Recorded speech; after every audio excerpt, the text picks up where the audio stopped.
Han sido 2 días muy intensos en los que el ministro de Agricultura, Pesca y Alimentación, Luis Planas, ha visitado distintas zonas y cooperativas de Castilla y León. 2 intensas jornadas que comenzaron el jueves en la provincia de Valladolid y a las que siguieron las provincias de Zamora y de León. Hoy hemos desplazado nuestras cámaras hasta la sede de la Comunidad de Regantes del Páramo Bajo, en la localidad leonesa de Zotes del Páramo. El motivo, desde aquí y durante los próximos minutos, el protagonista de Surcos será el ministro de Agricultura, Pesca y Alimentación, Luis Planas. 2 jornadas, ministro, en las que ha estado en contacto con sectores estratégicos para esta comunidad. Empezamos con remolacha, continuamos con ovino y después ya siguió todo el tema de modernización, tanto en la provincia de León como en la provincia de Zamora. ¿Cómo ha sido su visita a esta comunidad? Bueno, pues buenas noches. Muchas gracias por la invitación a estar en su programa. La verdad es que muy interesante siempre. A mí lo que más me gusta de mi trabajo como ministro no es el trabajo de despacho en Madrid, es el trabajo de poder estar conociendo de primera mano las cosas y sobre todo pues el dialogar sobre los temas que interesan al sector y que interesan al futuro del sector. Castilla y León tiene un sector agroalimentario muy potente y además muy activo y que es clave en esta comunidad y también es clave en su aportación para España. Y por ejemplo, pues en ACOR estuvimos hablando lógicamente del sector de la remolacha y de su futuro, del 60 aniversario de esa gran cooperativa, que es una gran cooperativa no solo de esta comunidad, sino en conjunto de España, con el Consorcio del Ovino también, que es una iniciativa muy bonita, muy interesante, porque es una agrupación que permite en el sector del ovino pues llevar adelante unas iniciativas que me parecen muy interesantes y por supuesto en el tema del regadío, que es la joya de la corona. El regadío sostenible es el presente, pero también el futuro en esta comunidad particularmente, pero también en el conjunto de España, ¿no? Antes de continuar la entrevista, queremos agradecerle que haya querido atender a Castilla y León Televisión y al programa Surcos y además hacerlo como nos prometió en la entrevista que tuvimos ocasión de hacerle en el Ministerio hace unos meses. En ese momento el ministro nos dijo que nuestra próxima entrevista se realizaría en Castilla y León y así ha sido. Vamos a entrar a hablar de todo el tema de modernización. Ayer jueves estuvo visitando las obras de modernización del sector 7 del Páramo Bajo. Serán 24.000 las hectáreas que pasan a ser modernizadas, que benefician a 18 municipios de León y de Zamora. Hace unas horas también, hoy viernes por la mañana, he estado visitando las obras del canal Toro-Zamora. Lo que deja claro es que la modernización es vital ahora mismo para la agricultura y que hay que apoyar todo este tipo de iniciativas. Efectivamente, porque yo creo que modernización significa sostenibilidad. Sostenibilidad desde el punto de vista de la producción agroalimentaria, significa desde el punto de vista de la productividad 6 veces más que la misma superficie en secano, significa 4 veces más desde el punto de vista de renta, 3 veces más desde el punto de vista de empleo y es una necesidad absoluta. Y además también de la sostenibilidad no solo económica, sino ambiental. Estamos en un contexto de recursos hídricos más limitados, este contexto de lucha contra el cambio climático y de preservación del suelo, del agua, del aire, de la biodiversidad y del paisaje, nos hace ser más selectivos en el uso lógicamente del medio natural y yo creo que este regadío modernizado nos permite no solo disminuir el consumo de agua, sino de aplicar mejor y, por ejemplo, en materia de productos fertilizantes y de productos fitosanitarios, hacer una aplicación, agricultura de precisión, mucho más exacta. Con lo cual, en definitiva, yo creo que es una apuesta de ganador siempre, pero al mismo tiempo una apuesta que requiere inversiones públicas e inversiones privadas muy importantes, ¿no? Y es uno de los grandes retos de este momento. Estamos haciendo esa entrevista desde la sede del Páramo Bajo. Esta zona se va a regar con agua procedente de Riaño. Tenemos que recordar que es un pantano que tiene capacidad para regar 80.000 hectáreas. La modernización avanza, la superficie que tiene que regarse cada vez es mayor. ¿Estamos siendo previsores? ¿Va a haber agua para todos? Bueno, yo creo que este es un tema que hay que abordar de una forma clara. Podremos regar aquello que tengamos disposición para regar. Y precisamente la modernización es importante porque nos va a permitir ahorrar agua.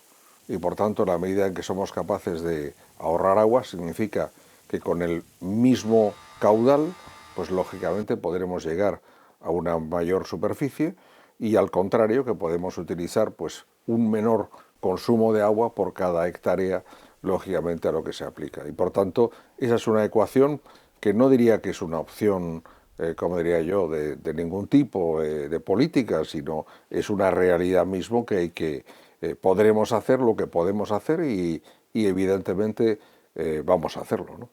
No es competencia de su ministerio, pero ¿entiende la alegación que desde Castilla y León se ha hecho a ese plan hidrológico que está a punto de presentarse, de que se tenga en cuenta la necesidad de almacenar más agua?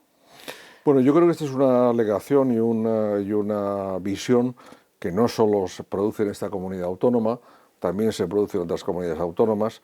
Yo soy muy respetuoso, como usted sabe, de los temas que no son competencia de mi ministerio, igual que me gusta que no se hable de los temas de mi ministerio por parte de otros responsables, pero lo digo claramente, este es un tema que hay que abordar y ver en cada caso y en cada solución. No soy capaz de darle una respuesta simplemente porque no conozco con suficiente detalle las posibilidades que desde el punto de vista de las inversiones, pero también de todo el relativo a los cauces y evidentemente a las posibilidades puedan existir al respecto, ¿no? ¿La modernización sin el uso de las nuevas tecnologías tiene sentido? ¿Sin la agricultura de precisión, sin la teledetección, tiene algún sentido hacer esa inversión? Tiene todo el sentido del mundo, porque yo creo que el ahorro precisamente está vinculado, como decía antes, a las nuevas técnicas de aplicación de todos los productos fitosanitarios y de todos los fertilizantes. En el marco de esa aproximación europea, que significa la granja a la mesa, significa pues una menor utilización, lógicamente, de productos fitosanitarios, de fertilizantes, y en ese sentido, evidentemente, tiene no solo sentido, sino que tiene una lógica, yo creo, profunda, ¿no? Hay que ayudar a los agricultores también a que empiecen a trabajar en esa línea, los que todavía no lo están haciendo. Bueno, y es que yo creo que una de las grandes, yo diría, contradicciones, paradojas del momento actual, es que mucha gente cree que en la agricultura, en el campo, las cosas se hacen como hace 20 o 30 años, y no es verdad. En muchas partes del campo español, y yo creo que aquí en Castilla y León, y aquí mismo en esta comunidad de regantes donde nos encontramos, pues uno comprueba que efectivamente se utilizan las mejores técnicas disponibles desde todos los aspectos que hay, y por tanto es una necesidad absoluta. Yo creo que hay que sacar alguna lección de ello. Primero, de cara a los retos de futuro, pero también a la necesario acompañamiento, a la información y el asesoramiento que es necesario por parte de la Administración Pública, el Gobierno de España y las comunidades autónomas, pero también de las organizaciones agrarias o de las cooperativas en relación con todas estas nuevas técnicas. Yo creo que este es el futuro de la agricultura, pero dentro de probablemente 5 o 10 años será lo normal, ¿no? Que será un estándar, ¿no? Tenemos a disposición, bueno, de los agricultores los fondos europeos de recuperación. Dentro de ellos sí que hay una partida, ¿no?, que está enfocada a esta agricultura inteligente y va un poco en la línea de lo que estamos comentando. Es importante para el Ministerio y se va a apoyar con fondos económicos. Absolutamente. Aquí hay dos vertientes. Tenemos por una parte lo que se puede hacer en materia con los fondos de 23-27 de la Política Agrícola Común, donde se puede hacer mucho en relación con el FEADER, que también hay actuaciones que lógicamente se pueden financiar con este cargo, y después, como usted dice, con el Fondo de Recuperación, Transformación y Resiliencia. Únicamente por mencionar un aspecto, y hay más. Por ejemplo, en el componente 3 tenemos 630 millones dedicados a regadío, más cofinanciación, y tenemos también 307 millones dedicados a agricultura de precisión, donde estas cuestiones de las que estamos hablando, lógicamente, se pueden financiar o cofinanciar, porque lo que se trata, en definitiva, es de maximizar la inversión pública también con la aportación privada. No tenemos muchos minutos, vamos a ir saltando de un tema a otro, y ahora vamos a hablar de un tema del que se está hablando durante los últimos días más de la cuenta. El sector agrario se ha convertido en protagonista casi sin querer. Todas las noticias que sobre las mal llamadas macrogranjas han saltado a los medios de comunicación están haciendo que entre la opinión pública se estén vertiendo muchas opiniones sobre este tema.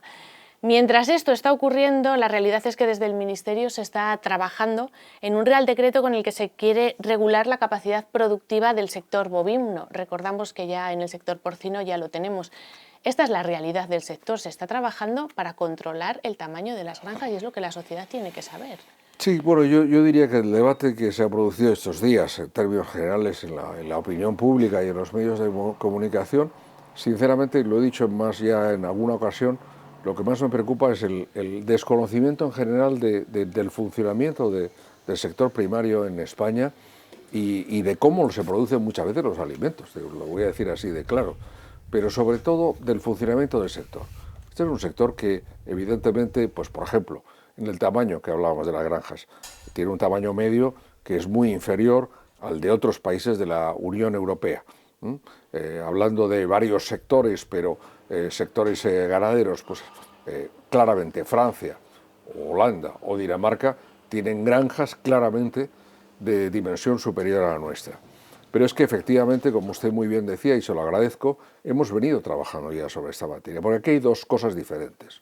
Una, ¿cuál es el modelo de agricultura al que queremos dirigir y queremos sea la base del futuro de la agricultura española? Si queremos una agricultura que produzca alimentos, pero también que estructure la realidad territorial de nuestro país, de España, y además que sirva de sustento, pues lógicamente a las familias y a todos los que se dedican a la actividad productiva, necesitamos una agricultura que sea familiar y profesional.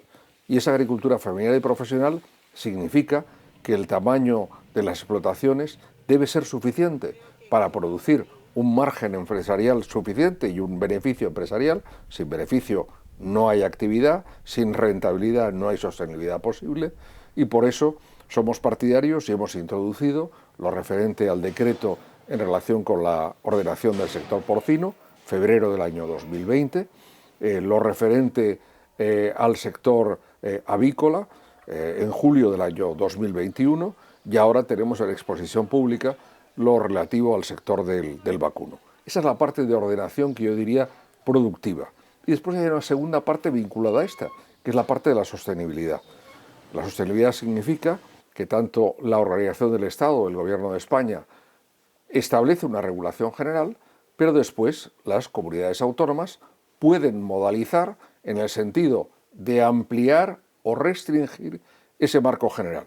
Por ejemplo, algunas comunidades autónomas han tomado decisiones muy precisas en esa materia y es perfectamente respetable. Y finalmente los ayuntamientos en materia de ordenación territorial. Por tanto, lo que se trata en definitiva es de producir de forma rentable y de producir en condiciones donde se preserve, pues yo diría que el bienestar de las personas y el medio natural. No se trata de producir contra nadie, al contrario, es producir para todos. Producir para ser rentable es una de las modificaciones que se ha introducido dentro de la ley de la cadena alimentaria, que nadie venda por debajo de los costes de producción. Desde el sector estamos viendo cómo están anunciando manifestaciones precisamente, entre otras cosas, para pedir esto. Ministro, ¿cómo vamos a asegurarnos de que realmente se está cumpliendo lo que en la ley dice? Bueno, la ley se publicó en el Boletín Oficial del Estado el día 15 de diciembre. Por tanto, entró en vigor de forma al día siguiente de su publicación en el Boletín Oficial del Estado y está en vigor. ¿Qué es lo que pasa? Que estamos produciendo lo que llamo yo una gran revolución cultural de las transacciones mercantiles dentro del marco agroalimentario. Hay muchos contratos que se suscriben ya por escrito en muchos sectores, pero ahora en la ley se establece, por ejemplo, que salvo en el caso del pago al contado, todos los contratos por encima de 1.000 euros deberán efectivamente suscribirse y hacerse por escrito. Y el precio de venta deberá ser superior al coste de producción. Esta misma semana he reunido al Consejo Asesor de la ICA, de la Agencia de Información y Control Alimentario, para establecer el programa de la puesta en práctica de la ley. He ratificado lo que he dicho muchas veces. Este gobierno está comprometido con el sector en la puesta en práctica del contenido completo de la ley. Pero además de eso, el registro electrónico de contratos, hemos sometido ya el borrador a la consulta pública, el borrador de decreto. Según la ley tenemos que ponerlo, y así lo haremos, en funcionamiento antes del día 1 de enero del año 2023. También en lo referente al funcionamiento del Observatorio de la Cadena Alimentaria, lograr una metodología más exacta para el cálculo de los costes medios dentro de los sectores y subsectores, y también el cambio de competencias de la Agencia de Información y Control Alimentario para tener en cuenta las nuevas responsabilidades. Y finalmente un elemento muy importante, el Comité de Coordinación de Cooperación con las Comunidades Autónomas, porque esta es una ley que por supuesto le da a la Administración del Estado y a la ICA una capacidad de verificación, de inspección y también de sanción, pero esa labor tiene que ser complementaria y en red con la de las autoridades de cada comunidad autónoma competente sobre la materia, esto en España, y después en coordinación con el resto de autoridades y de la Comisión Europea en el resto de los países miembros de la Unión Europea. Este es un cambio muy profundo. Lo discutía la semana pasada con el comisario Wojciechowski, comisario de Agricultura, que estuvo de visita en España, y me decía, para gran satisfacción, y lo dijo públicamente, que los cambios introducidos por España, las mejoras sobre la directiva europea, serán probablemente la referencia de los futuros cambios que haya que hacer en relación con la directiva. Por tanto, mucha tarea, esto no se hace de la noche a la mañana, pero evidentemente la voluntad de cumplirlo y sobre todo la voluntad clara de que el sector primario y agricultores y ganaderos que son dentro de la cadena alimentaria, el eslabón más débil, estén protegidos y estén apoyados de cara a negociar precios que sean dignos por su trabajo. Vamos a irnos despidiendo, pero antes sí me gustaría que nos dijera cómo están haciendo desde el Ministerio para frenar o qué herramientas van a poner para frenar los brotes de peste porcina africana que cada vez tenemos más cerca de España y sobre todo estos brotes de gripe aviar que ya en Castilla y León ya tenemos. Bueno, son dos temas diferentes. Hablemoslo sí. Claro para no preocupar a todos los sí. espectadores que nos están viendo al respecto.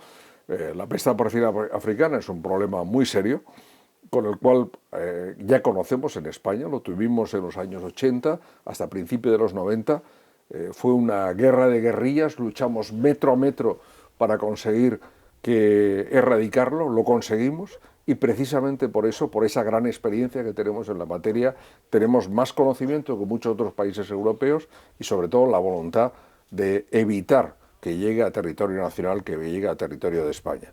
Ha habido un foco reciente en el norte de Italia, ha habido también focos en Alemania, afortunadamente no los ha habido en nuestros países vecinos, ni en Francia ni en Portugal, pero hay que ser tremendamente cautos, sobre todo porque el tráfico de mercancías en el seno del mercado único, lógicamente nos implica el que tengamos que ser muy rigurosos en esta materia y hoy por hoy no existe afortunadamente ningún foco detectado, como le decía, no solo en nuestros países vecinos, sino en nuestro país, y yo creo que el sector está perfectamente concienciado y desde el punto de vista de la bioseguridad y todos los mecanismos de control, por nuestro propio interés, por la importancia económica del sector, pues estamos yo diría que en un nivel de control que es el que responde a esta situación y a este momento. Tema distinto es de la gripe aviar. La gripe aviar es un fenómeno que está hoy extendido pues, a la mayor parte de los países de la Unión Europea, que está muy vinculado a su transmisión pues, por las aves silvestres y sobre todo por los procesos migratorios. Hasta hace muy poco no habíamos tenido ningún caso en España y los había habido en Portugal, los había habido en Francia, numerosos, sobre todo en la zona noroeste del país, pero no en España. Tuvimos hace algunas semanas un caso detectado en Lleida. Hemos tenido ahora 2 casos detectados en Ávila y en Palencia y un caso de aves no silvestres, sino de granja, en el caso de Segovia. Las competentes son las comunidades autónomas y la Junta de Castilla y León nos informó inmediatamente de la confirmación del resultado positivo, lo comunicamos a la Comisión Europea y estamos poniendo todos los medios no solo para controlar este foco que se ha producido, sino para evitar que evidentemente se extienda a otros lugares. Hay que ser muy cautos, hay que estar muy atentos al tema, seguirlo, pero no creo que haya ningún motivo de alarma porque efectivamente yo creo que es una situación que por desgracia se ha producido en más países. La presidencia francesa de la Unión Europea quiere que hablemos de este tema y también de la posibilidad de futuro de los trabajos que hay en pro del logro de una vacuna frente a esta gripe aviar. Vamos a ver en qué momento nos encontramos, qué trabajo hacemos al respecto, pero evidentemente mi mensaje es un mensaje de tranquilidad. Bueno, pues ministro, con ese mensaje de tranquilidad nos quedamos. No tenemos tiempo para más. Muchísimas gracias por haber querido estar presente en Surcos. Ha sido un placer y esperamos poder verle muy pronto delante de nuestras cámaras. Muchas gracias por su invitación y de nuevo mi agradecimiento a Surcos por la buena información que del sector primario, de nuestra agricultura y ganadería, de nuestro medio rural, lleva a cabo. Muchísimas gracias, ministro.